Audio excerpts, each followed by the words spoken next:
Good evening, everyone, and welcome to the Good, the Bad, and the Ugly. Hope you're keeping well and enjoying a nice, sunny, warm June. With me, as always, is Anthony and Hot Fuzz. How are you, gents? Are we keeping well? I'm good, too. I'm fixed. Yeah, we're all right, then, weren't we? We're all right. Oh, Anthony, I got this one, I got that one, and I got that one. See, it's all the talking I do. I get joy free. So anytime, feel free. You know, Fuzzy, Tone, anyone in the comments, just tell me to shut the fuck up. Shut the fuck up. Yeah, Oh, thanks for that. As always, let's go and see what our people in the chat are saying to us. So it's always good to see these guys. First one, obviously, is Stephanie. Big up, Fuzzy. Big up, Stephanie. There. Evening, Stephanie, and evening, Henry. Evening, Tony, mate. Thank you very much. And we've got the Wurzels in. Come out of retirement. I'm a cider drinker. Drinks it all of the day. I'm a cider drinker. It soothes all my troubles away. You are.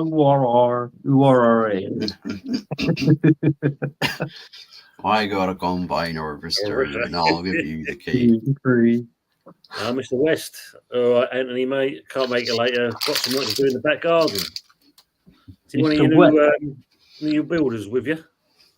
Fuck that's fucking Fred. I thought that was Fuzzy first, but then it's Fred. Fucking hell, Jesus. Not to knock it. It's probably it's probably Tony over there with no hair here, but then back in the day. Yeah. I know what you're saying. All migrated. That was Tony back in the 70s. Yeah. The early years. Back when he was driving his convertible about 100 down the M1. Yeah, his old scooter. the newly created M1. Yeah, it just been laid. It was the test driver. Back in the day. Big up Anthony, Tony, and Fuzz. Big up Steph. Big up Steph. Good evening, King Mikel. Good evening. It's Viva España 2024 Euro champions. Hey, Terence Davis. Big thumbs up to you, mate. Evening, the Three Musketeers. Evening, Arsenal Manic. Hope you're keeping well. Yeah, Arsenal man. Why did you make Anthony's brows like Ronald McDonald? I don't know. Oh, what? You're on the thumbnail? Yeah. To be fair, he does look more angry every single week. I did. They are Artetas. Yeah, they're Artetas. You could tell they're actually put on. You know, he's like, you know, you can tell he's taken off and he's just literally slapped on across above my eyes, sort of thing. Well, I'm not surprised when you look at what's going on at Arsenal at the moment with their business and that. It's not exactly great, is it? No wonder he's angry every week. Don't get me started. Don't get me started on that thing. If you're going to talk about the dog. Yeah, Benjamin Sesko, top gooners in the mud. Well, what's happened there? Yeah, he's coming. We signed him. Nah, he's just signed a contract with his team. So we won't be coming to Arsenal, unfortunately. Evening Pepsi Pack. Evening Late Doors Football TV. Lateness is greatness, as we always say. Absolutely. Anthony isn't Bert off of Sesame Street. Herbert. Rubber Ducky. You gonna start singing that song? Yeah, Rubber Ducky. Yeah. Which one's Ernie then? You got the choice out of Fuzzy. I knew what they're going to say. Yeah, look, Fuzzy is Ernie. Oh, that see.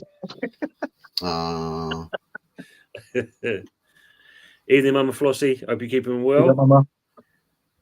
It was Mama Flossie. And good evening, usual suspect. Hope you're all right. Yeah, all doing well. Everyone. Can't stay inside, but love the Wurzels. Yeah.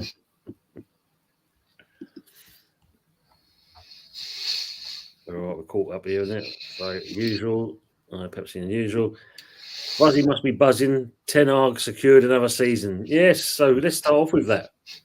Hence why you're in the good part, Fuzzy. Oh, I thought you made that before the before the news broke, and you just forgot to switch it. Well, I mean, yeah, the situation is better than what it was. It is, but you're sort of wondering, is that at the end of the day going to be the right choice. And I suppose the only way really is how everything sort of unfolds the next sort of 12 to 18 months or so. You've kept your manager. You're not having to change anything up or start everything from completely clean slate. So there's that. But is it the case that you really trust the board to clear out everybody that Ten Hag really wants to go, or are they going to, as some outlets have alluded to, that the reason why United are going after certain managers like your Southgates and Thomas Franks and De Zerbi's like that, it's because it's like Chelsea. They wanted a yes man.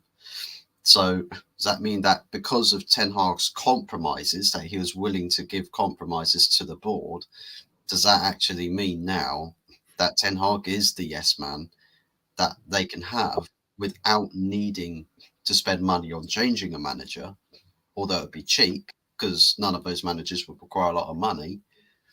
You get to not spend a dime and have a manager that does everything that you say, make you your coffees the way you like them in the morning, spit and shine your black leather boots.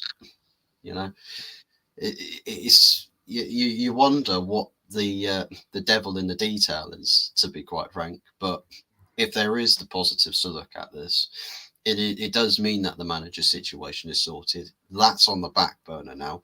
They're talking about a 2-year contract extension just to sort of almost give the like clarity on like this is going to be the future for the next 3 years at least. So you sort that contract out, and then whatever happens with the playing squad is what happens, right? We'll sell who needs to be sold, or buy who needs to be bought. They all have power in recruitment. I think Jason Wilcox is going to be leading that department for this summer, because Dan Ashworth is still currently locked in some underground prison somewhere in the Middle East. I don't know where he is. Send the camels to go save them. But yeah, we're sort of having to wait the next couple of weeks. Transfer window opens soon, about 2-3 days time. So we'll see once that window officially opens. Will it be fireworks, or will it be a bit? But does it kind of show? Is it a lack of ambition for the club? Because obviously there was uncertainty what's going on with Ten Hag. Now they've actually kind of secured these services. I don't know. Is it kind of a downgrade or a stumbling block? Oh, I mean, if you wanted to have absolute like top-notch footballing ambition, I think the guys in charge would be like, well, I'll stick aside however much money I need to, make this club the most appealing club on the planet first and foremost, and then some, like inject cash injections for the sake of transfers, and if you want your top world-class manager. I suppose it's two ways to look at it. It's either if you just prefer going from point A to point B, ignore like the scenic routes, just go straight to the point. You'd say, I'll just go out, get world-class manager, end of story, full stop, buy the world-class players and happy days. If you're a club that's in that position, that's where you say, yeah, that should be the route that any club logically in that position would go, right? Because you're set up to do it. Man United have been without genuine, proper, prolonged success for well over a decade now, and have not been set up to reattain it. So they've been getting one-off cups in the meantime. So it sort of becomes a question of what does the ambition need to be? How do you need to go about doing, or, actually enacting the right sort of ambition if you're a football club that's not in the position to just suddenly win everything like that. There's got to be a little bit of building work to do first, and then you see when the stature of the club changes, that's when you switch it on. That's when you say, now's the time we get everybody. And I think that's probably what some people are trying to get the message across, especially from the Ineos group. Is like, well, we're not. I know the fans will want us to be winning everything tomorrow, but it probably isn't going to realistically be the case. There's probably a bit of weed work that has to be done. It's like, you take a property with the most ridiculously overgrown back garden. Do you just go sit in there in a luxury property, completely weeded out, overgrown garden, and just, now I'll enjoy the success here and now? Or do you, build or work on that garden, get it cleaned out completely so it actually looks really presentable and it looks like it's ready to go, and then you enjoy the successes? It's like with Newcastle, ridiculously filthy rich owners, but their club's not set up to just suddenly start winning everything off the bat. They've got to do a bit of building work. So it's like, well, we're on that sort of a scale as Man United compared to a club like Newcastle. I still think Man United are ahead of Newcastle in that regard, because at least we're actually, winning trophies on the side. Yeah. So we're ahead. We are ahead of Newcastle in that regard. But it's what else needs to be done, and does the board understand and know that it has to do those things in order to get to the next stage? And I believe once Omar Barada's in, he's been there, he's lived that with Manchester City, so I think he will have the know-how somewhat to get United back on track, but it's just how long it will take. No, of course. I mean, I'm just going to go through some comments first of all, then I'll come to you, Anthony, ask about the situation, because it's an interesting one. Good evening, Daniel. I hope you're keeping well, mate. He said, Ten Hag kept that seat warm for Southgate. He also follows up by saying, to be honest, even though United won the Cup, the worst league campaign in over 30 years, I'm sorry, beating City in a one-off game does not justify keeping Ten Hag. And he also follows in with, where's the other comment I just seen there? The fact that Ineos already screwed the first big decision they had at the club with the manager not looking too good for the future of United with them Melts in charge. I mean, you've kind of alluded to in certain respects. I mean, Anthony, what do you make of the situation? Like, I mean, obviously, we know with Arsenal, you've got Arteta still there, considering the lack of trophies you've got in that respects. But suddenly United doing this U-turn and then keeping hold of Ten Hag. I mean, what do you make of it? Well, to be honest with you, it comes as a surprise. I mean, I get it through the cups, the trophies that he's won. He's got to 3 finals in 2 seasons and he's won 2 trophies. Great, fair enough. But when you look at where they actually finished in the league, which I think is 8th, Man United finished last season, that was the one that put the question mark on it, was what the position in the league. In my opinion, I think it is. But I was surprised at it, because I thought with Man United finishing that low, personally, I thought he was going to go.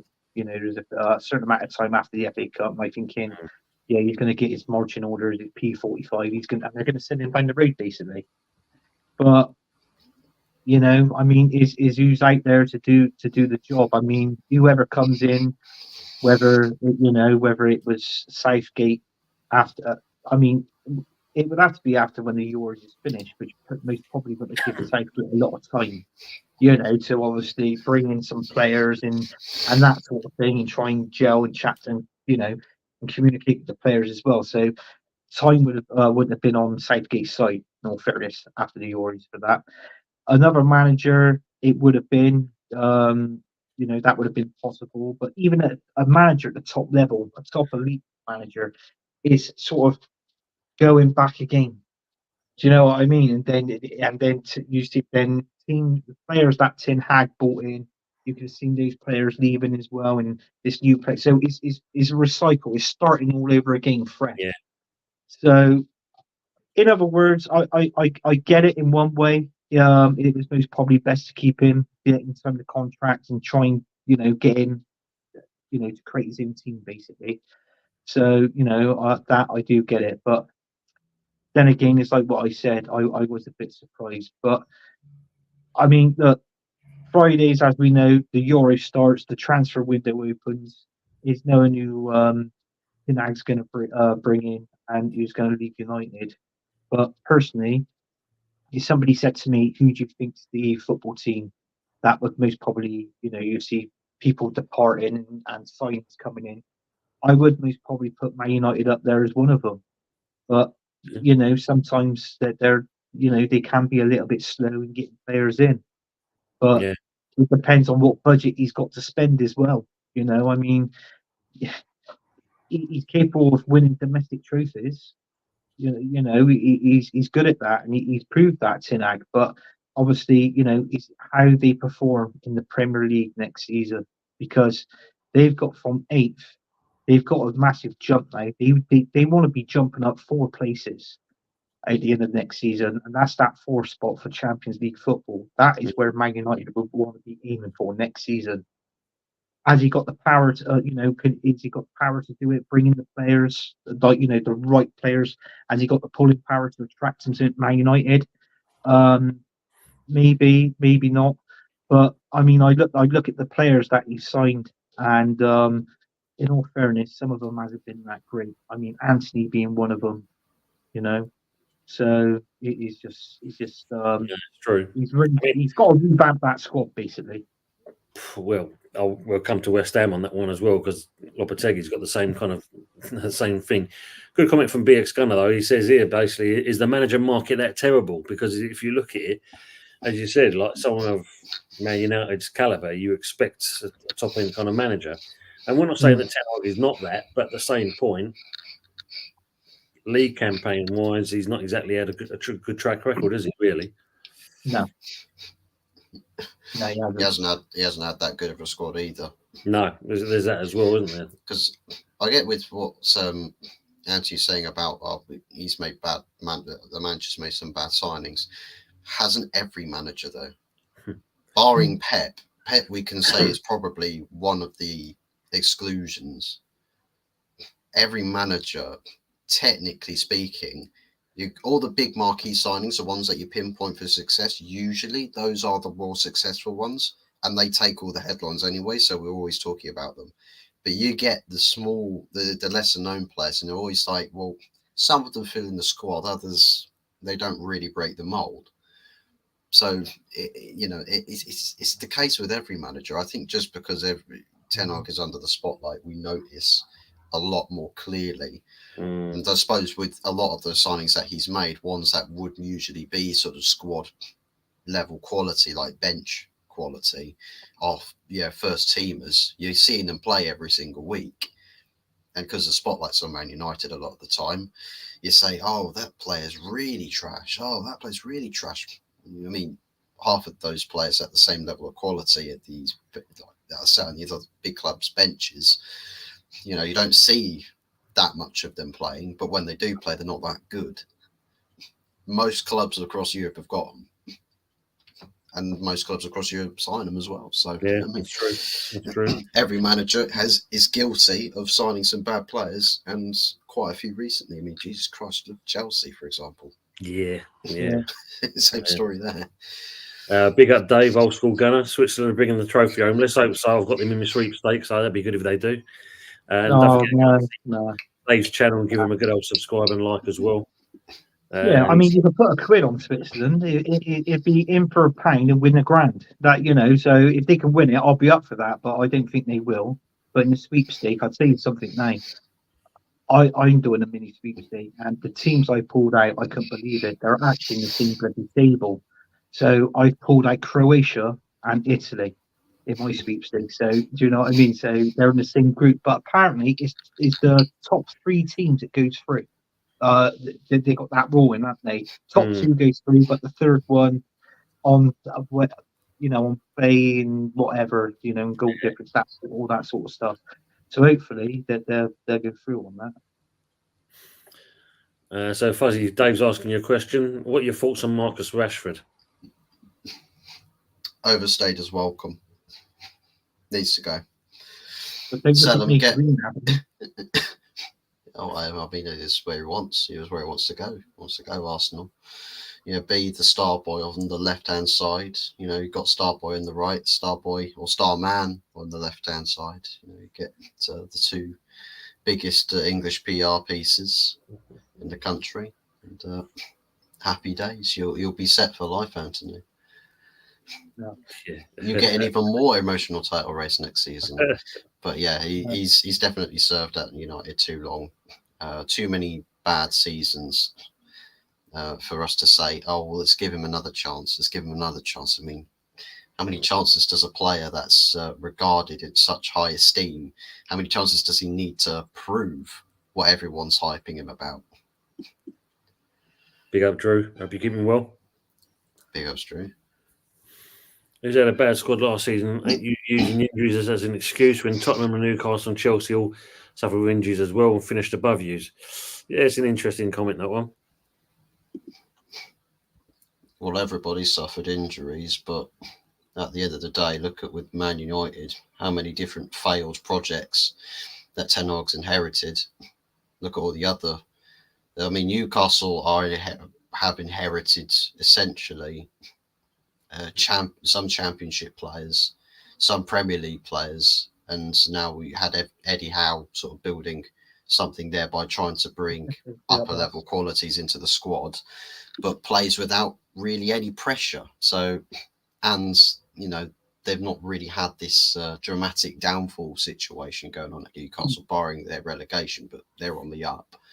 Got Chelsea that I think are sort of in the pipeworks of going down that road where they start to become an absolute tragic mess.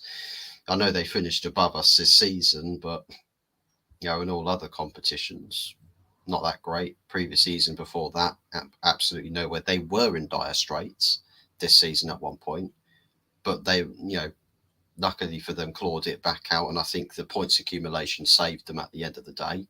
And everybody else around them, like us and West Ham, just deciding to stop winning games all of a sudden, that helped them out as well. But long term, the picture isn't good over there. With Tottenham, it's the first season for Ange Postecoglou, Daniel Levy yet again giving promises of a brighter future, and there's already unrest with Tottenham. Already, there's people asking questions. There's people saying, "What about this? What about that?" I mean, it's not all rosy in the garden over at Tottenham either. It's just a case of is now the day that Daniel Levy actually proves everybody wrong about his business model, how he functioned a club. I mean, every club's got the problems. Man United is probably world famous for it, having problems, and we're rotten from top to bottom. So, to be quite frankly honest, and I don't really see any other club on the planet that has such a sickly, screwed up mentality where players just don't fancy playing or putting on a shirt for the club. The fact that there are players that just don't want to put the shirt on is an absolute betrayal to the whole concept of what professional football is. You're meant to play with pride, put respect on the club that you're competing for, and the fact that you're competing to win. And there are players in that Man United dressing room that could care less about it. I don't really see that problem anywhere else in the leagues. And when you do hear those problems with other clubs and other players, there's usually just the start of a problem, but they flush it out instantly. With our owners and our hierarchy for 10 years, we didn't want to do that. We wanted to say, no, it's fine, don't worry. We'll enable you. The manager is the guy who's going to take the fall for that. Why is that being allowed to develop for 10 years? What we're seeing right now is just the yeah. But it's like what I said, because I don't know if you noticed, Fuzzy, but you've got a certain budget to spend next season. But apparently 50 million is coming out of that budget, and that's being spent on roofing felt to go around the stadium. So it secures leaks. So I don't know if you knew that. It's not roofing felt. It's super glue. They're using Pritt sticks. The ones you find at secondary school, the little roll-up ones. Is that what they're gluing the felt together with Pritt sticks? Right. Make sure they overlap it by about 4 inches, okay? So they get a good, so it runs off. Evening, Matt. Evening, chaps. Great show as always. What's your thoughts on Milos Kerkez possibly going to Man United? Well, I mean, first they've got to recover Tyrell Malacia's body, right? Because he's dead somewhere. I don't know where. But an interesting proposition. I mean, again, it's sort of it's almost a like for like, and the left back positions. You know, young left back. You know, lots of tenacity on the pitch, a lot of fight. I mean, Kirkis just loves throwing himself at absolutely everything. So, you know, he's definitely got the fight that I like to have in a player. If he's got the ability to follow, then even better. So I'm not totally against that sort of signing. I think it'll be one worth looking into. And if you can secure a good fee for him, then, you know, would be a good pickup. Is this the one that plays for Milan? Bournemouth. I think he plays for Bournemouth, doesn't he? Bournemouth. Yeah, I do apologise. Yeah, but yeah, I mean, he's not a bad player. I mean, he's done really well for Bournemouth. I mean, I'm not being funny. There's talks of us about a Bournemouth player. I've read. We apparently we're after Solanke, Dominic Solanke, and he's going to cost in the region of around about, I think it's 60 million. I read. So, do you know what I mean? But I mean, obviously, Arsenal fans are saying that they don't want Solanke at Arsenal. But okay, I do get that. But I look at that as if we did sign him. Listen, anything's a bloody improvement over Eddie Nketiah. Let's be honest. I gotta put that out there. So I mean, it might not be my ideal striker, but I mean, Solanke, I'm not being funny. He scored I think it was either 16, 18 goals last season for Bournemouth. But if he did come to Arsenal with a better team, you know, obviously that might improve his play. Obviously, you get you know, you obviously get goals there. But I'll be honest with you, Tone. I can't see us getting a striker. I think with Mikel Arteta, I think for next season he's going to put all his faith in Kai Havertz. I really do, you know. And I mean, there's people saying get rid of Jesus, but if you get rid of Jesus, you know, you're going to have that front for a backup. As you said, we know the Sesko thing was, as we said earlier on, is a bit farcical because you've got all the, as we were saying, the top gooners saying, "Oh yeah, it's a done deal. Sesko's coming to us," and blah blah blah blah blah. And yeah. What do I always say, Tim? I believe it when they're there signing the contract, shirt on, scarf like that, and then And that's the thing, isn't it? That's the key thing for me. I mean, I'm going to come to us. I'm just going to go catch up on the comments here. I mean, Henry's put on here. Would you like one of the promoted clubs in the opening game, Tony and panel? I mean, yeah, I wouldn't mind Ipswich as an opening game for us. I must admit, that'd be a nice one. Yes and no. Yes. Yes and no, because it's yes because it's like, oh, new challenger in the Premier League. No, because it's like, well, of course we'll end up getting embarrassed first day, and then that just sets the tone for the season. Well, yeah, we go back a couple of seasons when Brentford first came in and slapped Arsenal 2-0. Remember that one? Yeah, that's true. Yeah, that's true. That was when we finished 5th that season. I mean, we lost to Brentford, Man City, and Chelsea, and then we picked our wins up against, I think it was Norwich and Burnley then, you know, and they were like only bloody 1-0 wins against them. Like, what? Yeah, and then obviously it escalated onwards, like sort of thing. But to answer Emery's, yeah, I personally wouldn't mind. I mean, the one I would like to play, and I'm not being nasty towards them, is Leicester. But as we know, Leicester, they're starting on -10 points this season. So you know what I mean. So it's knowing that what manager. I don't think they've got a manager not yet. So do you know what I mean? So it's interesting. They're possibly interested in Potter. What, Leicester?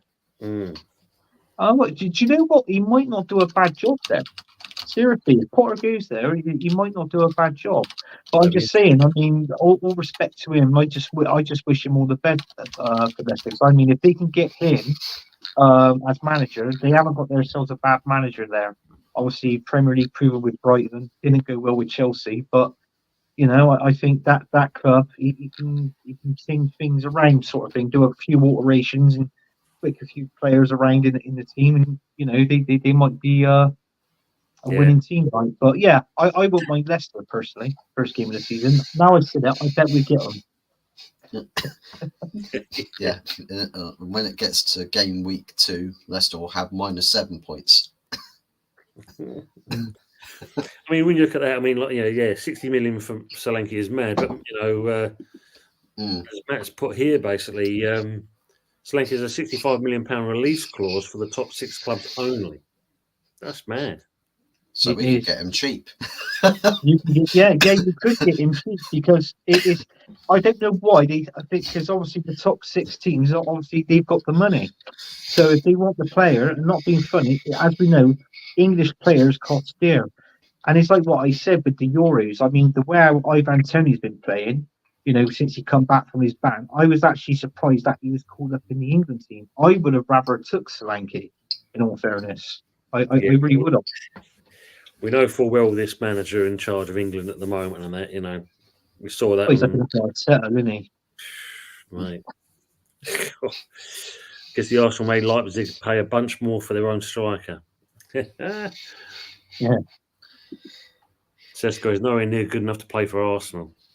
Well, this is the thing. He signed. I mean, after all the hype on that, because obviously Chelsea were looking to hijack the deal, and in the case next minute he's signing for his club with a 5-year contract. I mean, I don't know. Just work that one out.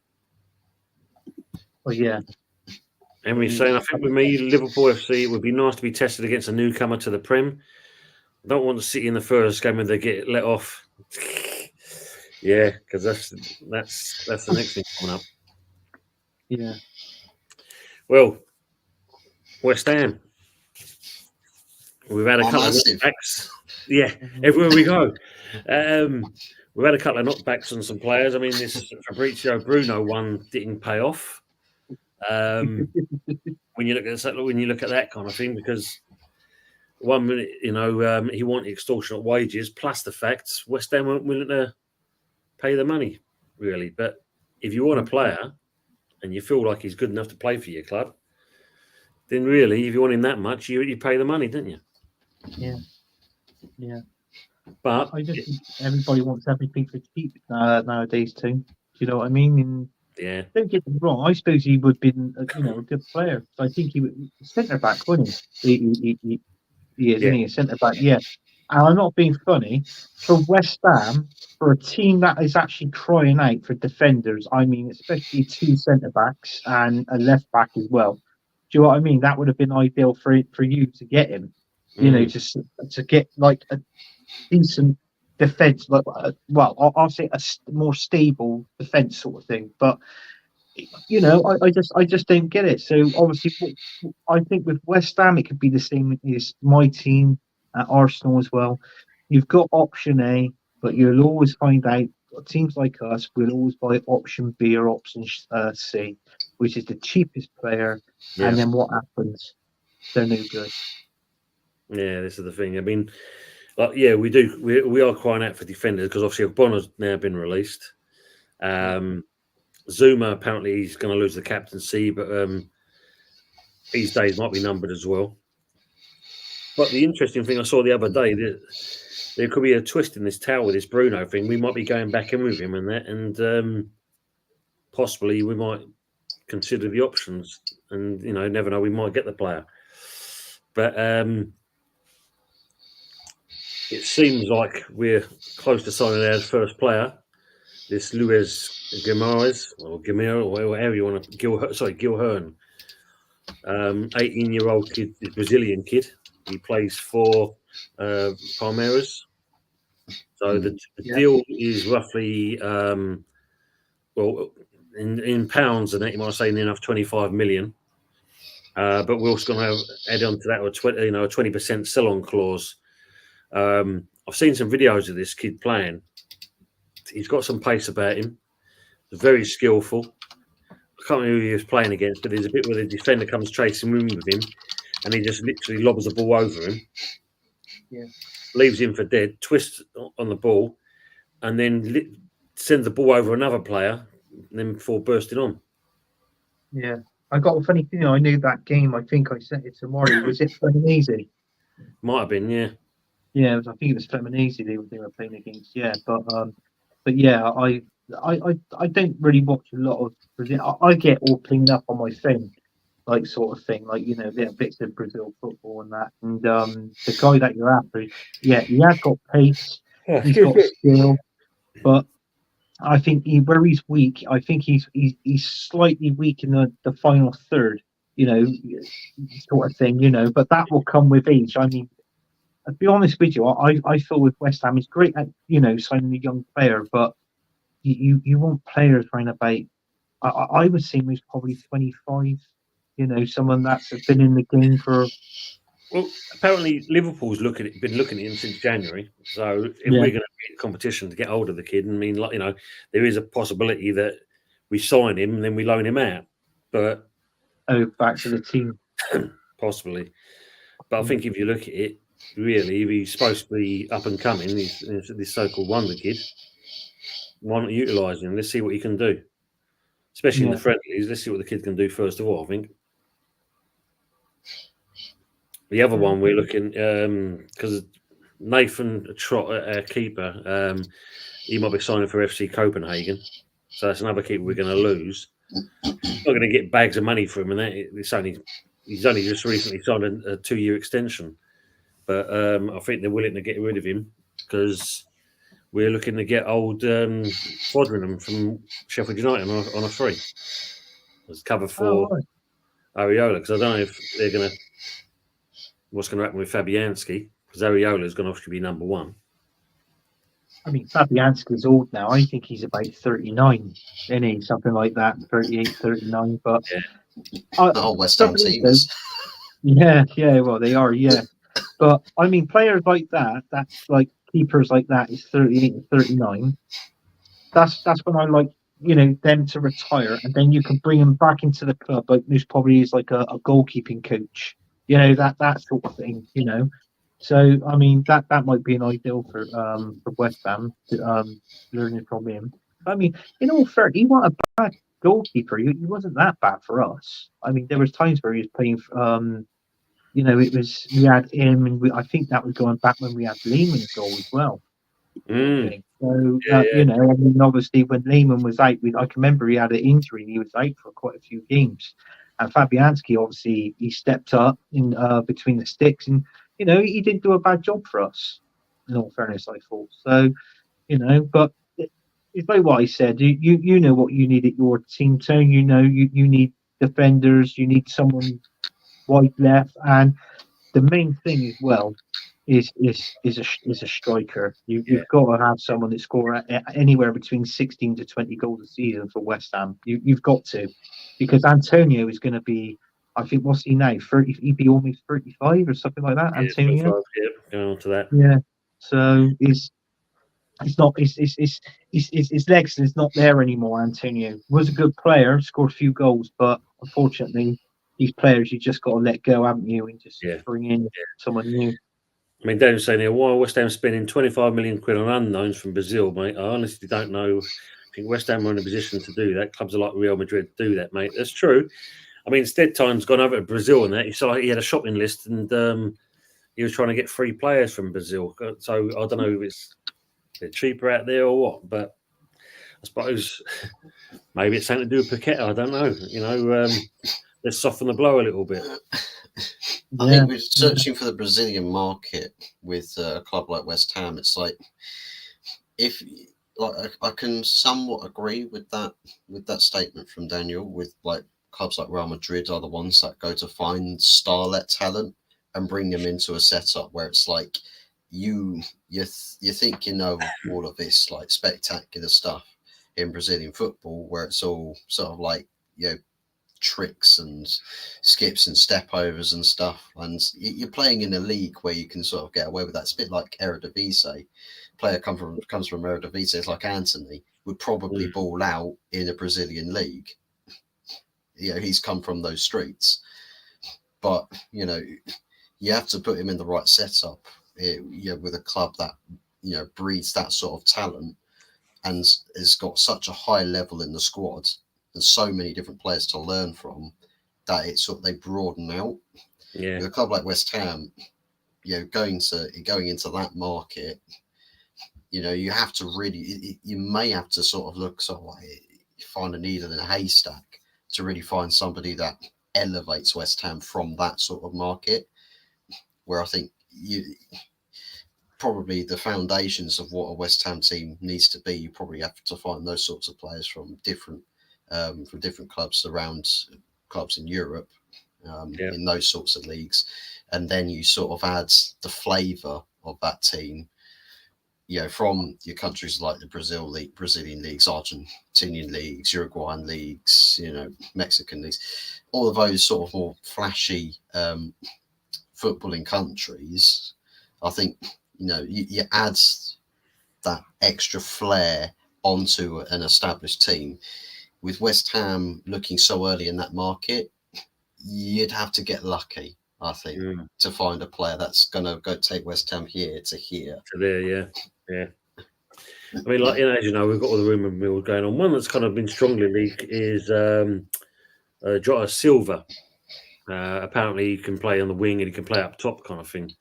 They call him apparently the Portuguese Jack Grealish. He's got that look to him, kind of thing. So I don't know if he gets fouled quite a lot. I don't know. I'm not seeing much about him. Same stupid haircut. It looks like it, yeah. The old band going on and all that kind of stuff. Carries a bottle of Jack Daniels around with him at all times. Yeah. Looking like he's trying. Yeah, when he wins the trophy, it's like there with the bottle of Jack Daniels. He's giving it this as he's walking along. His own little disco set, the portable disco set he's bouncing on. Take care, Henry. So Henry's got to go. Got to stream at 10 p.m. Take it easy. Take care, Henry. Yeah, I mean, apparently he's got a 17 million release clause. So, not if West Ham wants to go down that route, they want to get this striker and that. So that'll be an interesting one. So we'll see. Just going to go back on that Cisco comment. Dave told me it was a long, drawn-out process to sign Rice. I expect the same if we man up and go for a top striker. Yeah, that's the thing, though. Are you going to man up? I don't know. I really think no, because you're thinking we're not being funny. We need a 20-goal striker. We need a backup from Saka, right? And also, we need a left back. That is what we need. So that's three major positions what we need, and we know that as fans going into next season. Whether Mikel Arteta can actually, if he actually knows this and think, So if we can see it, surely he can see it. But we know what this manager's like. He's stubborn and he's stupid. To be honest with you. So, but I would take that back. Yeah. I would take that back, and that's correct, right? I'll take it back if he wins a trophy or if he wins the Premier League next season, but mainly the Premier League. Would you consider Kirkes for left back from Bournemouth? Oh yeah, I most probably would. I mean, he's a good player. I get it coming from Bournemouth, and people go, "Oh yeah, but it's from Bournemouth." But when you come out of Bournemouth and you go into a team, it's going to take you to a season with just how quick you adapt in that team. Because with Arsenal's play, we all know it's quite fluid. He's continuous all the time.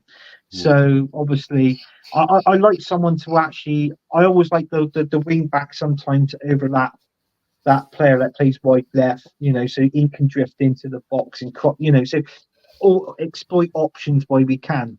But you've got to get back. But that's what I like anyway. So it breaks that play. So they're not sort of knackered out that one particular person out there on the wide left sort of thing. So just swap like what Ben White in Saka does. That works perfect, but that's why we become a bit. We were predictable last season because all our attacking movements was pretty much down the right, so and not hardly on the left. So, but I mean, I'll be up for that. Yeah. Anyway, I'm just going to get some water on that because I'm flagging here at the moment. So bear with me. Carry on with the show. He's flagging.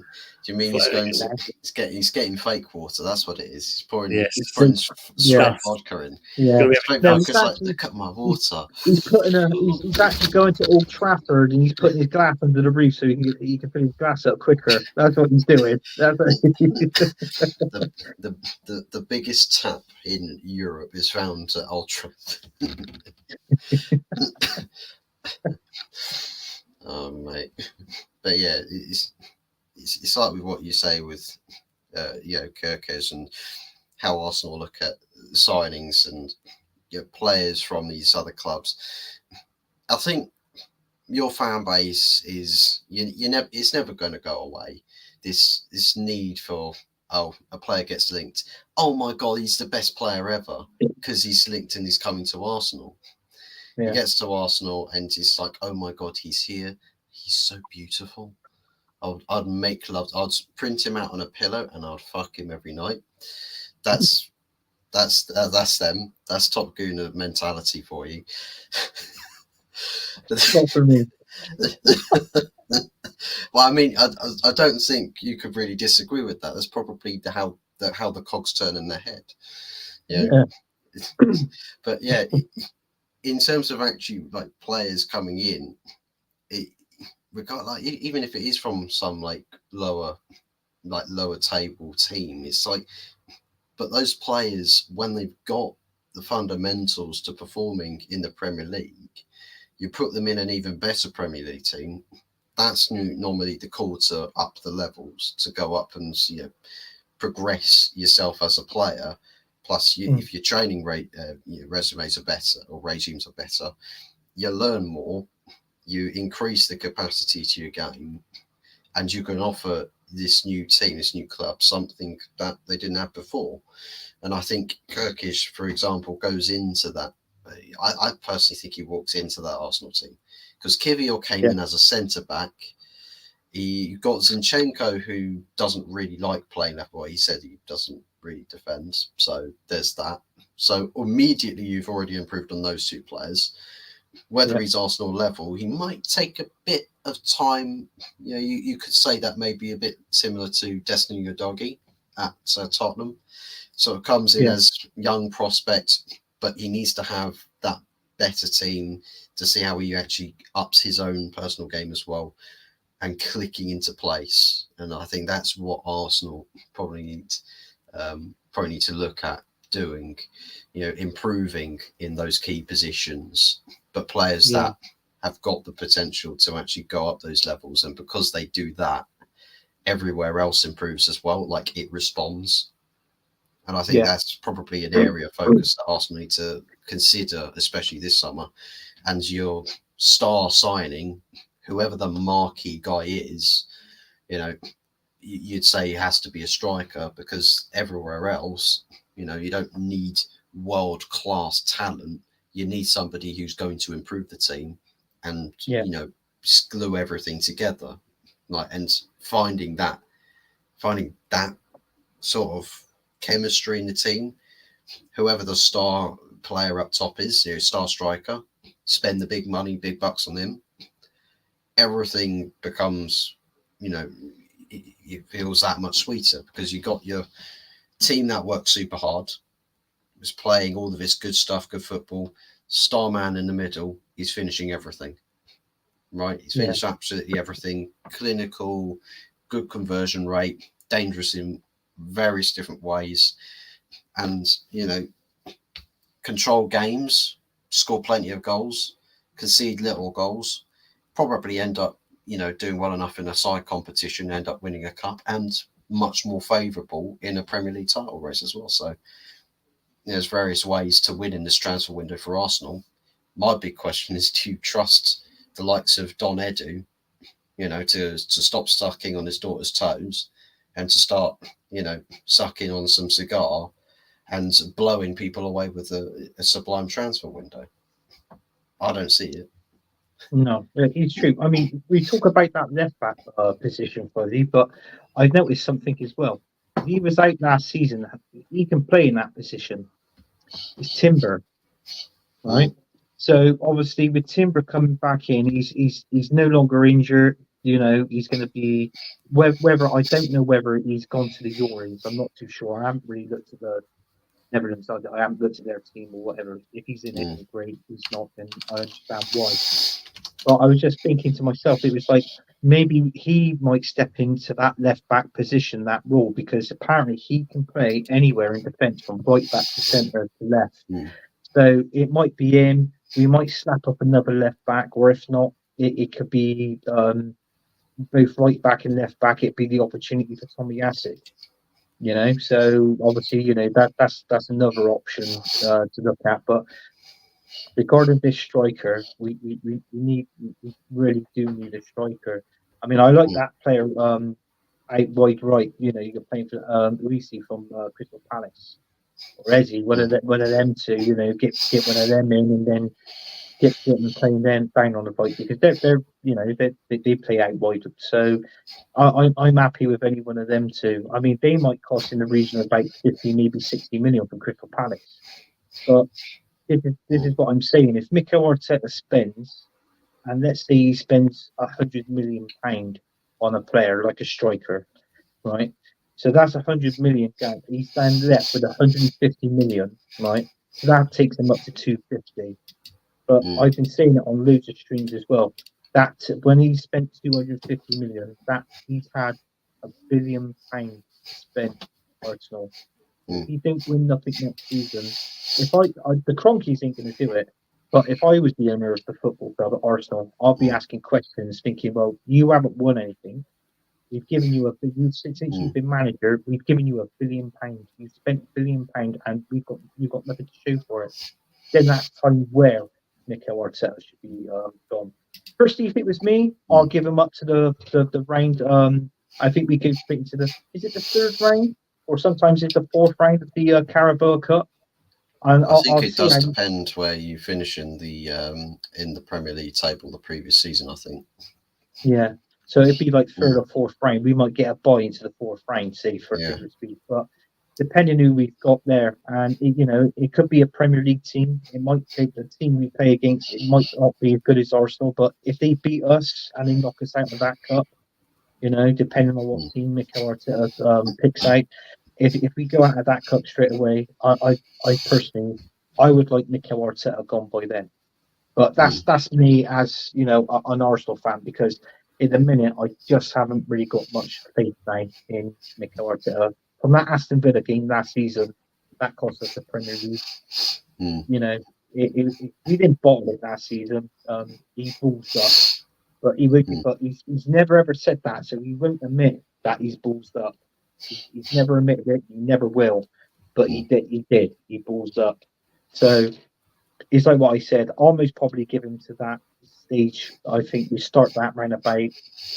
What's that? I think we start that round about October time, maybe beginning of November when we get the fourth round of the Carabao Cup, maybe. Yes, I think so.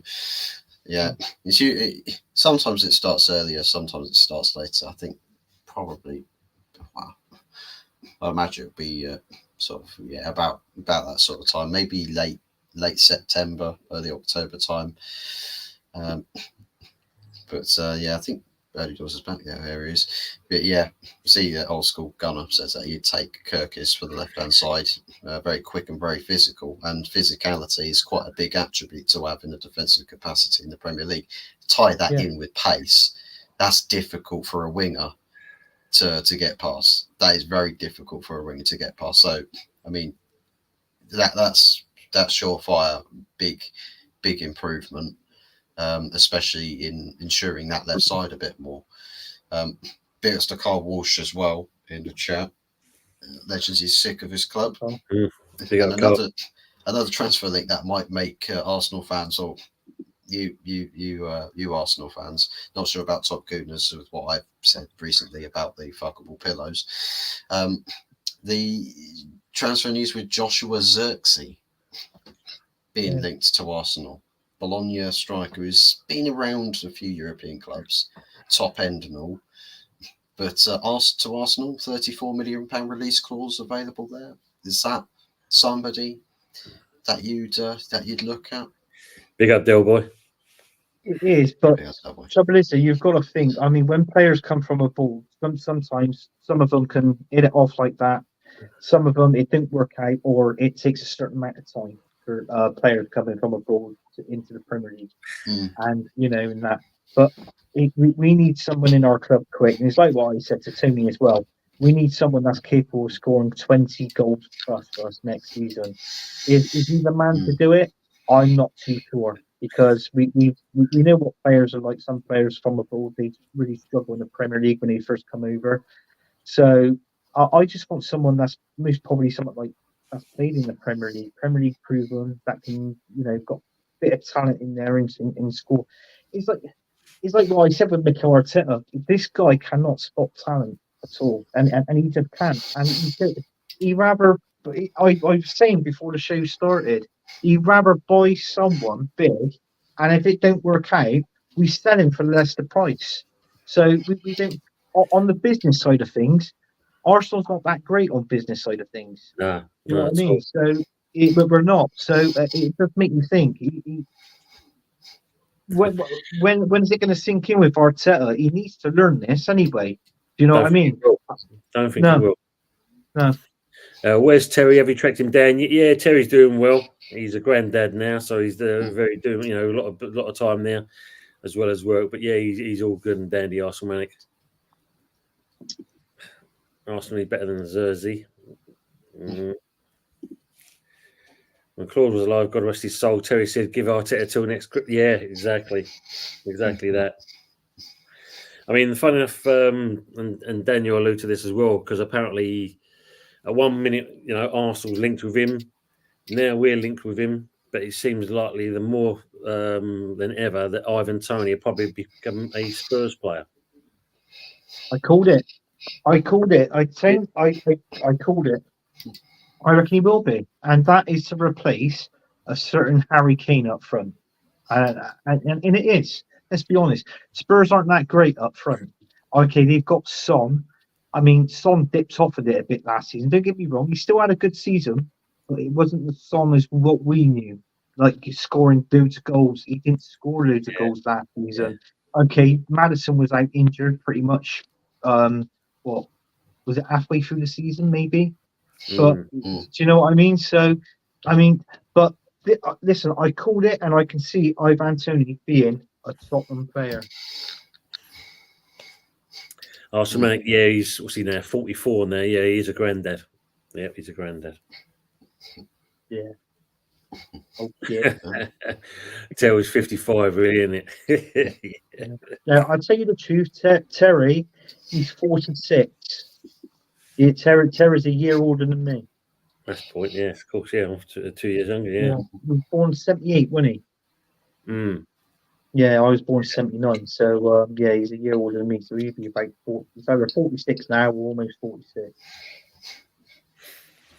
I mean, another one for West Ham that's suddenly come out of the woodwork, and that bowler counts. Who else is it? Everton and Spurs again. He didn't play much all last season. Apparently done his ACL in that. Is Roma's Tammy Abraham. Oh. Good. I've actually watched this player a few times when we loaned him. My other team, Bristol City, he went on loan there, and I think he scored around about 30. I think it was about 30 goals in the Championship, or 35, anywhere between there. I'll tell you what, this player was a joy to watch. And then when he went to Roma, he was good at Roma.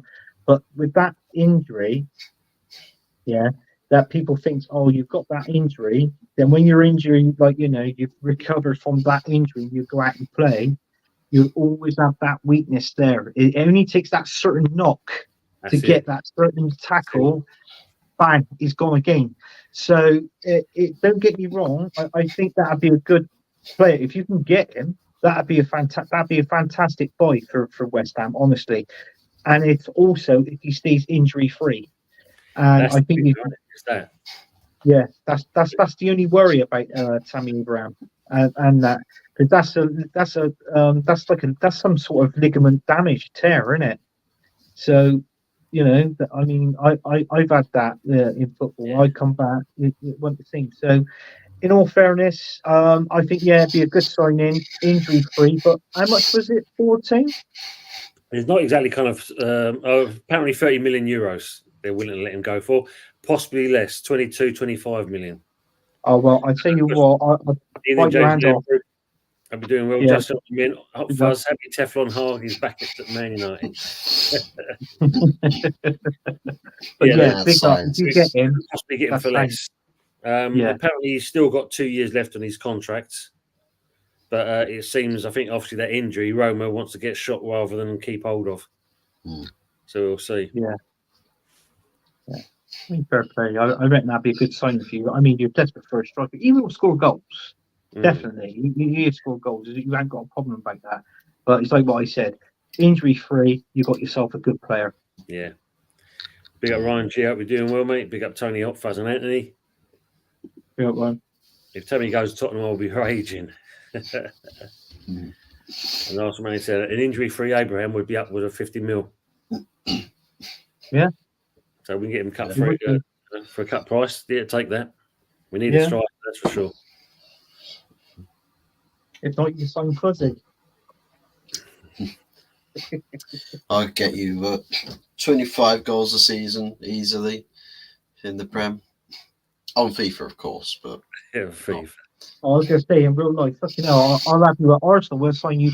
I want to know where that 5p's going. That transfer. That transfer fee. Yeah.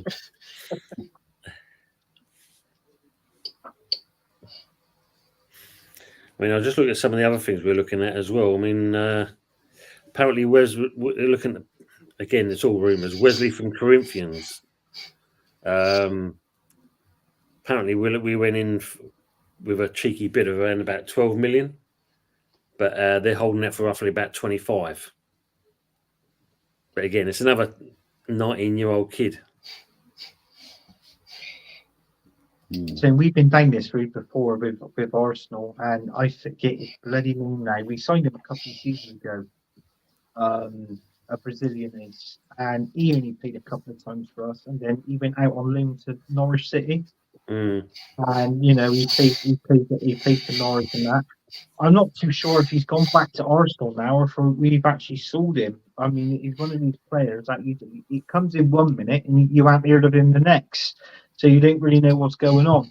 So, in all fairness, I feel like sometimes he's all Brazilian, isn't it? In theory, so I just find that for an extra mil, you're better off just buying somebody else that's got experience more in football and can get in a team, play well, and win you games, and also you never know, maybe get win you another trophy. That's what I believe anyway. But I think all these young ones, what's the point of signing him? Yeah, and then someone like that, you're only going to bloody send him out on loan anyway. Yeah, you ain't going to get no game time. So what's the bloody point? That's true. I mean, it's like, as we said, like with Man United, they've got to do a rebuilding structure, and of course, Lopetegui has definitely got to do that at West Ham. I mean, obviously, the problem we had before with Moyes, and don't get me wrong, we did well with what we got in them last 3 seasons, is the fact of he wanted the dealings with the players. And of course, when Sullivan brought in Steadton, and that's where you saw the disagreements. Yeah. But now, obviously, Lopetegui is head coach, not manager. There's a little bit more freedom now. But first of all, it was a case of everyone's thinking, well, if you see Tim going on a plane, he's bringing a player back. But we had a couple of knockbacks recently with deals he's trying to do. I don't know. We'll see. But say this youngster's going to be the first one of many. So I don't think we're going to be stopping. But as you said, it comes down to one thing: transfer money. How much are we going to be given? All accounts, he's not being given much. I think it's in the region of around about 80 million, which doesn't get you much really. No. Considering the older, some of the older players we've got, we're not exactly going to get top dollar for them anyway. So he's not exactly going to bump up the transfer pot. So, I mean, by all accounts, Lopetegui wants in the region of between 6 to 8 players. Yeah. So unless you're going to do loans, free agents, and whatever you're going to get at from the pot. Yeah. I can't see us. If anything, we'll probably get 4, 5 at a push. I think that'd be about it for West Ham. Oh, yeah, because I think the players you're going to get rid of, they're not going to really cost that much. I mean, it's like I read Danny Ings. I don't know if that's on the card. Southampton, yeah, and possibly Flynn Downs as well. Yeah. So I mean, they're not going to cost a lot, are they? So if you're going to build a pot up there, in all fairness, Tim, it's going to be a small pot. It might be enough to get you a player across the line, of maybe, I don't know, maybe in the region of 18, maybe 20 million, maybe. But and it's like what you said. You don't know what West Ham's going to spend next season, but I mean, you should be able to spend, even if you had like 150 mil to spend. I think personally for West Ham, but I think that's reasonably decent. So, but only time will tell. Yeah. Like you said, mate, until you see the old pen and paper, the shirt on their back, and that scarf in the air kind of thing. Exactly. It's all speculation. But by the count, this Lewis Gilhern and that medical's been done and dusted. So it's either going to be next week. It'll be announced, if not the beginning of the end of this week. So we'll see. Yeah. Unfortunately, guys, I might have to knock it on the head soon anyway because my head is pounding and I'm struggling. Well, no, if you knock it on the head, it'll make it even worse. It'll make it even worse. Yeah. I was hoping for. Do you know what I mean? Because obviously Wednesday, I thought with what we planned for next season, obviously doing the predictions, I thought we might have started off a prediction and do that throughout the streams for the Euros and do a little mini table for us through. Well, I'll tell you what, I'll sign off in the background, get a bit of shut eye on that. You two can do the predictions with the people in the chat. Yeah. Even this left eye and that, I'm struggling to see. Used to. If we go like that, I can fine. If we go like that, I ain't got to see shit. Well, keep your eye like that. You ain't got to see fuzzy. You see me? I just He needs to keep his other eye working, though, Anthony. If he's only looking with his working eye on you, that means he's just going to be blind in both. Oh, well, that's true. That's true.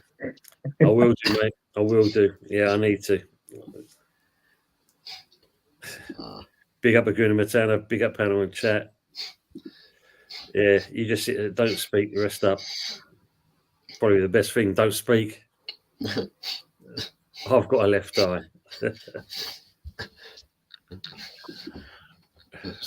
It could be worse, though. It could be that somebody's given you a pink eye and you're still yet to work out who the culprit is.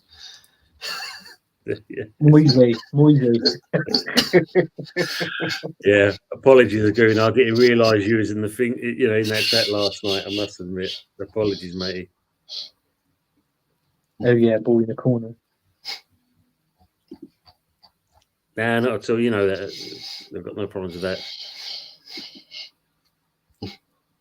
Right, if you want to do predictions and that, I'm just going to put the camera off for the moment so I can, and I'll just rest. Anthony, you're the good at doing the predictions, so get you doing that. Oh, I haven't got pen, paper. We can always play this one back. Fuzzy can look on his computer screen and he can tell us. We could just give the score results. You up for that, Fuzz? Predictions for what? What are we predicting? First round of So the Euros. So what we'll do, we'll predict from Friday's game, the Germany-Scotland game, up until we'll do next Wednesday. And then on next week's show, we'll do another lot of predictions then for the following. Do you know what I mean? So we go week. I'm just going to turn the camera off, guys, anyway, but I will be in the background talking, okay? All right, then. All righty. Thanks for that. Now we got the ugly off the screen. Yeah. But yeah, starting with the Friday, kicking off the Euros, the host country Germany got the Scots invading. Braveheart. We're going to do a speech before they play football. McTominay on horseback is going to be riding up and down the starting 11, saying, "You'll never take our lives." Well, yeah, pretty much you know how it goes. But for me, if I'm going to pick a winner at this one, I think obviously Germany. Germany at home, hosting the Euros. They're going to be up for it. They're going to be firing all cylinders. I'll probably go with this one being a 3-1 to Germany, I think. Ah, okay. What are you thinking, Anthony? Right, I'm going to go. Do you know what? I'm going to go Germany for a win. I reckon it's going to be a tight game for us. So, in all fairness, I'm going to go 2-1 Germany. Okay. And early doors, you got any? Yeah, I'm going to go for Germany with a 2-0 in that. As Arsenal Manics put 2 minutes, I'm going to give it 2-0 to Germany before I go snoring.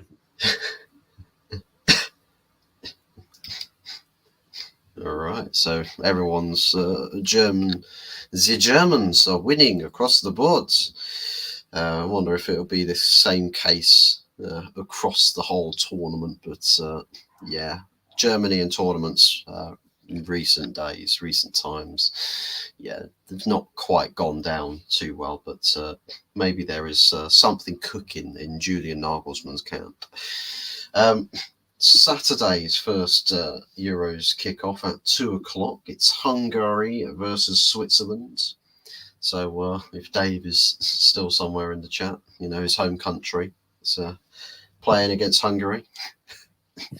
Who's going to get the better of that one?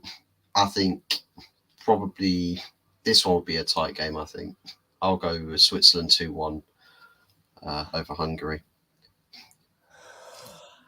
Yeah. Anthony? I think to myself, I'll be honest with you first. I'm always fucking hungry. So I'm gonna go for a Switzerland win as well. So I'm gonna go. You know what? I'm gonna go 1-0 Switzerland. Jacoboom. Shakalaka boom! Yes. No, what he's going to do is going to get a picture of Mikel Arteta's face and stick it on the top right bins or something, and he's just going to aim for that. Send it straight, Jacoboom straight through Mikel Arteta's face, and I think everyone worldwide will be cheering for that. I'd rather him put his face on the ball when he powers the ball out the stadium and out to fucking somewhere out into space, somewhere out there, so he's long gone. But Harry Kane's not on the pitch taking any penalties, so can't do that. You have to wait for the England game for that. Tony, any thoughts on the scoreline for the Hungary-Switzerland game? Yeah, I think I'll go the same with Ryan, actually, 1-0. 1-0 Switzerland. Okay. Fair enough. Following that game at 5 p.m, España versus Croatia. An interesting game, I think, because both teams have got the capabilities. Well, Croatia have got the capabilities of stepping up to Spain and got enough quality about them to actually pull out a result.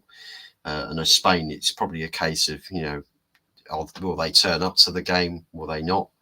I think, for me, I think Spain may be sort of blow hot and cold in this game. I'll probably go, I'll probably say 1-1, to be fair. I'll go 1-1 between Spain and Croatia. Anthony? And do you know what? I think this game's got goals in it. And I'm going to go for a draw as well, buddy. So I'm going to go, I think it's 2-2. 2-2. Okay. Tony? I'm going to go Spain 3-1, actually. Oof. Slapping up Modric FC. Fair plays. I mean, yeah, if you don't get far from Ting, mate, you don't get far from Ting, yeah. If you were a thud, there's a chance that he's fell asleep, fell off his chair. You'd have to go around there and give him a bit of mouth to mouth or something like that. I don't know, but Ting, we got your back, all right, mate. If you can hear me. Don't worry, I'll shave my beard off and that to make it a bit more approachable. Oh God, yeah. I suppose he likes a bush. I've got the specs on now. My early doors specs. Jesus, it's giving me West Ham vision. Oh, Oh God! Take them off, Buzz. Oh. No chance. I see some top gooners in that as well. Not good. Not good. Italy, a kick-off at 8:00 against Albania. I think this one's probably a bit more favourable in the camp of the Italians, I think. I'll go I'll go 3-0 Italy win in this game. And I think I've just stolen Anthony's pick. What do we think, Anthony? Do you agree with 3-0? I totally agree with you, Fuzz. I totally agree with you. 3-0 Italy. Are you drawing Tony on that whiteboard? What? You drawing Tony on that whiteboard? Fucking knew it. What a guess. Call me Mystic Mac. Place next bet on lottery winning ticket numbers. But Tony, who takes this one? Italy or Albania? You see that Arsenal Manic's comment there I left up there? You meant to chill in the background. But you see, the best never rests, Arsenal Manic. The best never rests. The best never rests. If Tony wants to be the best, he can't rest. Yeah. That's right. Yeah, but he might actually. He's gained another 3 subs tonight on Snipes. Yeah. Perfect. There you go. Italy 1, Albania 1. Ooh. What's that, Anthony? I said you gained another 3 subs. Have I? Yeah. It's like Chris Kamara. Somebody's been sent off. Have they? I think. I saw somebody go off, but I thought it was just for a substitution. Yeah. I think it'd be a close game in that. I think it'd be Italy just nicking it 1-0. But as Ryan says there, they're not a bad side. Yeah, fair enough. That's all the Euros games for the Saturday. Moving on to Sunday. The Poles against the Netherlands.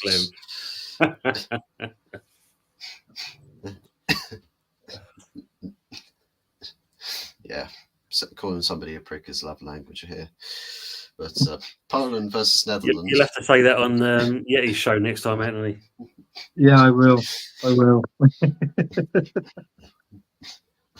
This game, I think, it could either be a great contest or it could be a bit of a blowout. I think the Netherlands have sort of found a bit of something going into this tournament with their last couple games. I think whether Poland have got the quality necessarily or enough quality in their team to get the job done against Holland. I think this one's probably strong. It's just a strong, not a diluted orange performance. I think this one's probably full whack. Dials it set to 100. It'd probably be a 2-3-0 to Netherlands, I think. What are you going for? I'll probably go 3-0 to the Netherlands again. Oh, thank God for that, because I got creepy. I put on there, I put Holland 2-0 before you even said it. So that's my score. I was going to say 2-0, but then I thought now I fancy Netherlands getting an extra goal here. But yeah, that's what I think. So I gone 3-0, you gone 2-0. Tony, who do you think takes us? I'm going with the majority. Obviously, Ryan's doing exactly the same thing. I'm going to go 2-0 Holland as well. Yeah, no Lewandowski for Poland as well. So that's a big goal threat just removed from the picture. So sad days for the Poles, but oh well. I know, Arsenal, Mac. I know. Blame up Fuzzy. He keeps asking for me. He keeps asking me to bloody put the answers in. Yeah, why not? See, it's easy giving score predictions. You just got to say 2-0, 1-0, 2-1. Yeah, it's easy. It's quick fire. quick fire answers. But after that game, Slovenia versus Denmark. That's not a score prediction, Tony. Slovenia versus Denmark. I see the Danes taking this one 2-1.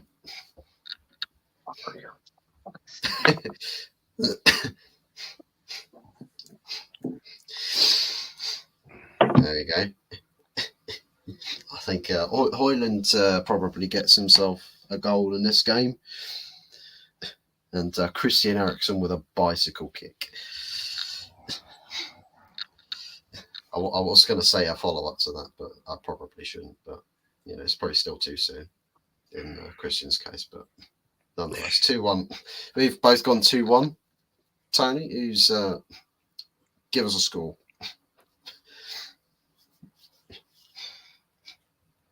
Excuse me. Oh, fuck. That's not a score. Yeah. I'm going to go 2-0 Denmark. Yeah, look, same as Ryan. Look. Cool stuff. And then the biggest game of the entire Euros of all time, 8 o'clock Sunday night, Serbia against England. Coming into this tournament a bit under the weather, to say the very least. And I don't know about you guys, but I think this tournament might just be a big flopping disappointment. So I'm actually seeing this one a 2-1 Serbia. Man. Yeah. All right. Well, Big I've flopping gone disappointment. England 2, Serbia 1. Okay. Tony, what do you think? So Ryan's gone for a 3-1 to England. Yeah, hopefully England have learnt their lesson from Friday's game, but we should, in certain respects, be fairly comfortable. So, I'm just going to go for a 2-0. Okay, so 2-0 England. Going with the favourites on paper. That's all the Sunday games done.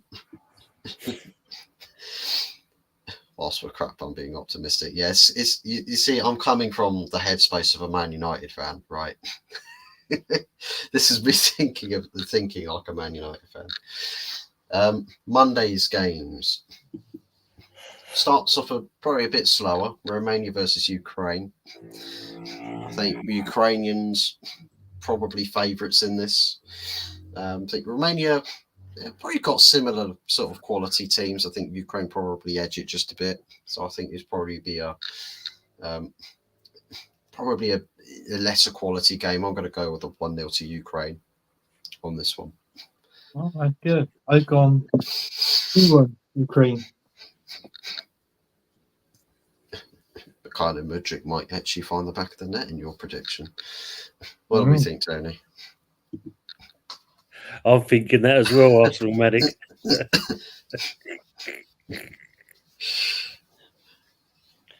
I think it'd be a 2-1 to Ukraine. Oh, he's stolen Anthony's guess there.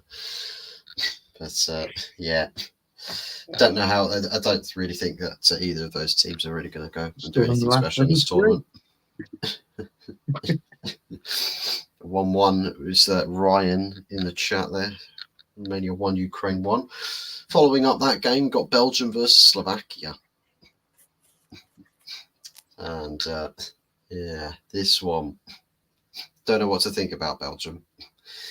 They're not the quite the stacked team that they were the previous tournaments. And some of their better talents are some of the players that are sort of on the downwards trajectory of their careers. So for me, I think it's going to be quite spectacular. I mean, it'll probably be a more convincing on scoreline reading rather than actual performance-wise. So I'll probably go with a 2-0 to Belgium, to be fair. Thank God for that. 1-0 Belgium. Okay. So 2-0, got a 1-0. And Tony, are you a 3-0 or are you a different something nil? I think you said about like Belgium and that, yeah, because they're getting on a bit. So I'm actually going to go with a 1-0 to Belgium. Okay. Well, I've gone with a 3-0 to Belgium. So he's gone for conviction on that result there. The chocolate is nice. Is it chocolate milk? Is it just normal chocolate? Tell us, Drew. I think Trossard will get the goal in that game if he starts. I really like Openda. Should we get more game time for Belgium? Don't know about the guy. Haven't watched him, haven't seen him play. Couldn't tell you. Concluding Monday's fixtures, we've got Austria against France. Probably the favourites in the tournament, playing against Austria. Ralph Rangnick ball. Let's see what happens in that game. But I think France just too strong for most teams at the moment. Way too much quality and depth. I'll go 2-0 France. Austria, I think, will be combative, but they'll give it heart. They'll give it some going, but not enough at the end of the day. 2-0 France. Oof. The chocolate is nice in Belgium. Yeah, can agree with that. Waffles too. Belgian waffles. Proper stuff. So we've gone 2-0. You've gone 3-0, Anthony. Tony, what's your verdict? I'm going to go same as Anthony, 3-0. Do you reckon France are favourites in the tournament? Are they? Yeah, I'd say so. Yeah, I mean, everyone was at one point saying that England's on paper they're the one that should wipe the floor of it all, but not after what we've seen lately. I think. What do you reckon, Shane? France and Germany final? Oh, that'd be an interesting one, wouldn't it? Yeah. You have the Germans singing their own rendition of "It's Coming." Is it coming home? It's coming home. Is it coming? That's all of Monday's fixtures. We've got only a couple of games on Tuesday, which is the rounding up of the first set of fixtures. Turkey versus Georgia. Now, Georgia probably just saying the names of the countries, you probably vote Turkey in a heartbeat, but I think Georgia have got a player or two that can hurt some oppositions out there. I think Turkey might be the sort of team that they'd aim to do it against. So I'll probably be a more surprising result and say that this one will probably end up being. I'll actually go a 2-2 draw for this game. Oh, okay. I got a 1-1 draw. 1-1. Okay. So 2 draws so far. Is it 3 draws?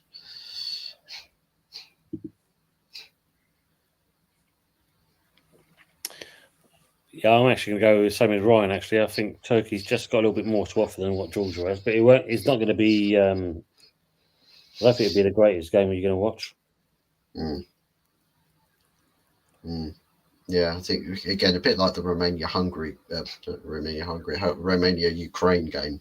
I think it's a couple of games in these groups that are probably not going to be the most entertaining to watch. Well, that may be a bit more entertaining to watch. Not maybe some by much, but another team that are considered favourites at 8 o'clock that night, Portugal versus Czech Republic. Now, to be honest, I think you say a France-Germany final. I think it could be a Portuguese-French final, depending on how things go. Because, again, Portugal, as Ryan's alluded to, stacked squad. They seem to be playing some good stuff at the moment. And, a lot of talent to cause all sorts of mayhem for teams in the Euros. So I think this game... Is this who's Portugal got? Czech Republic. Right, So okay. now this game I probably would go with a 3-1 to Portugal. What are you going with? 2-1. Just a 2-1. Portugal to Czech Republic. Righty, Tony, what's your thoughts?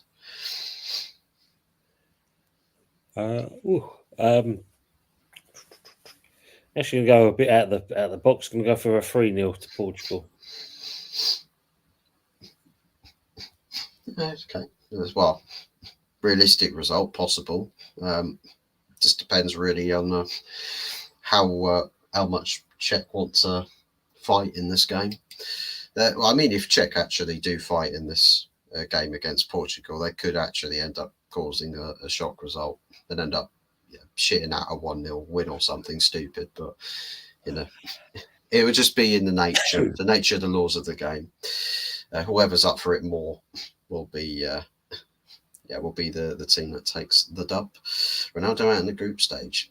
Speaking of Ronaldo, the goal he scored in the last friendly on his left foot, I think it was. Bloody at the age of 39, pick that one out, top bins. It's like form is temporary, class is permanent. That wraps us back up to Wednesday, which we'll go through these games, and I think that will probably conclude the fixtures, because by the time we get to next episode of The Good, the Bad and the Ugly, Scotland versus Switzerland will be half an hour in, but we'll cover we'll cover all 3 games for this day, just so it keeps the predictions alive. Croatia versus Albania. I think this one probably a 2-1 to Croatia. I think Albania probably, dependent on how the first game goes, they'll probably be up for a challenge again, try to sink their teeth into Croatia. And I think there's something to be had there, but I think Croatia take the dub. What have you gone with? Croatia 2-1. So he's got such little faith in Albania. He's just refused to write the name. Just don't even acknowledge him. Yeah, you're a bit quick on the mark there, because I didn't advertise for like Albania, but yeah, 2-1 Croatia. What do we think, Tony? Might be a bit of a tight game, so I'm actually going to just go for a 1-0 to Croatia. Could be the case. Then the hosts play again. Their second game against Hungary. This time, it's not a fight being fought in the battlefields. It's now being fought on a football pitch. So, sorry, Germans. But Germany versus Hungary, I think that's probably going to end up being something like a 2. I'm going to go 2-0 Hungary. No, not Hungary. 2-0 Germany.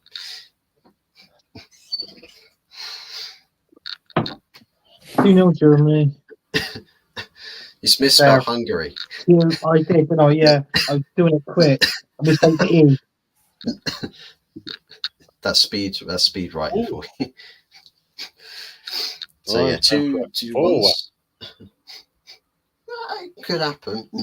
Then again, you've got Dominic Szoboszlai in the Hungary squad. Is the difference maker? Who make things tick for that Hungarian side? Shit. What do we think?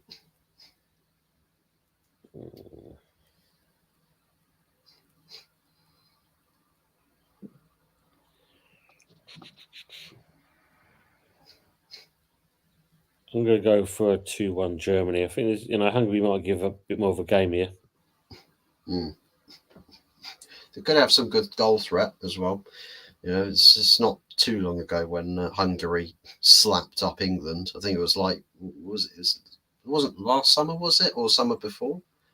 It was in some European tournament, and we went out with a whimper. And it was Hungary that slapped us up like 4-0 or something stupid like that. But can't remember what competition it was in. It's Juminho. Doing all the predictions for the Ireland games and the Euros, are they? Oh, sorry, that hurt. That hurt me. It stabbed me right. That stabbed me right in the heart. But wrapping up predictions, Scotland. versus Switzerland. I think Scotland just take this one. I'm going to go with a 2-1 Scotland. I'm going to quickly write it down here because I didn't have time, so I forgot. So I'm going to go 1-1. Who's on which side, though? Trick question. Doesn't matter. Tony, what do we think? I just look at Tremedio's comment. We pub team. We pub team.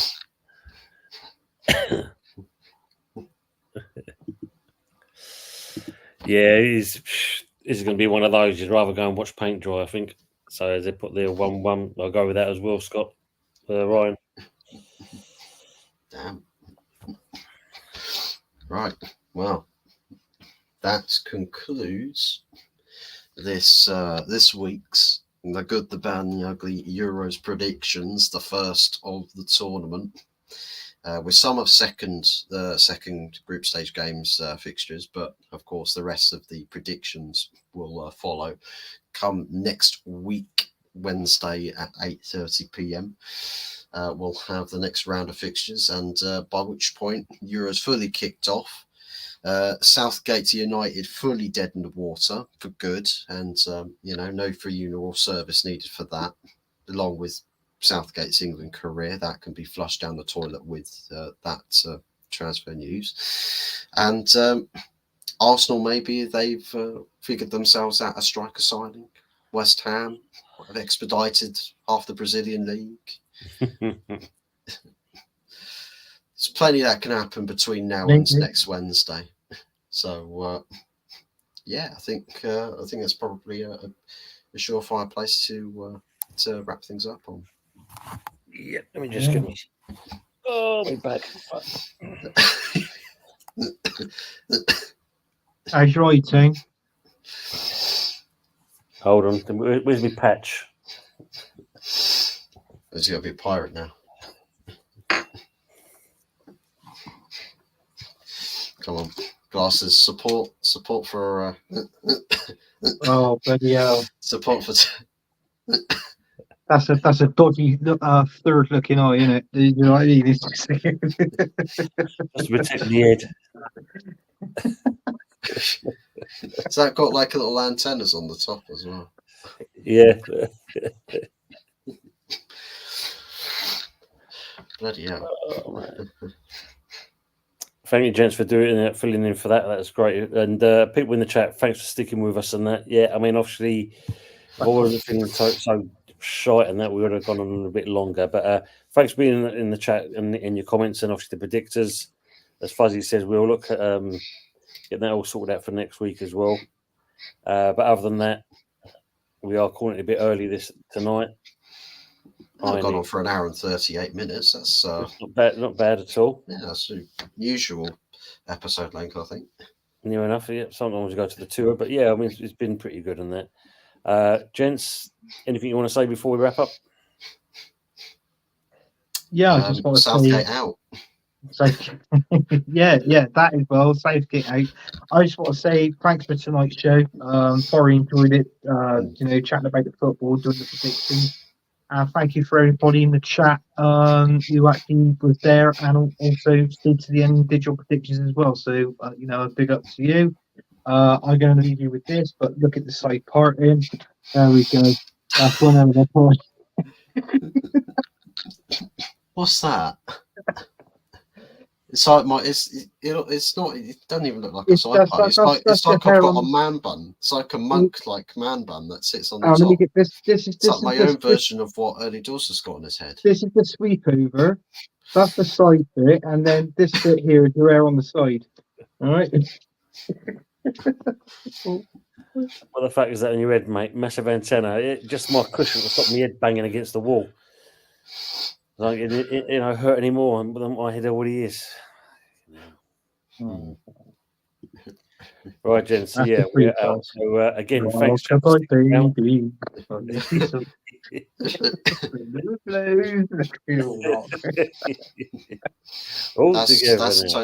right there is Tony's crash helmet. Yeah, and he wears it, people, because It's for the greater good. For the greater good. For the greater good. Be And the on that light, note, guys. we are out. Take care, all. We'll see you next time.